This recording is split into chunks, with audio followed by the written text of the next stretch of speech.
Hello everyone! I'm Jeneline Pakle, dating OFW from Kuwait na dating kumikita or sumasahod ng 18,000 kada buwan.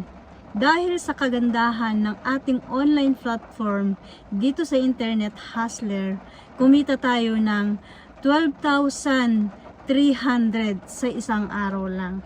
And hindi lang ako yung kumita, pati din yung asawa ko. Yes, everyone. By the way, I am Romar Pakle, dating armor car driver na kumikita ng 15,000 in a month. Nang dahil sa kagandahan ng digital platform ng Internet Hustler, and just one day, kumita ako ng 11,800. Kung ikaw na nakapanood ng video na to, why not subukan mo as a sideline or pwede kang mag full time. Join now! Yes.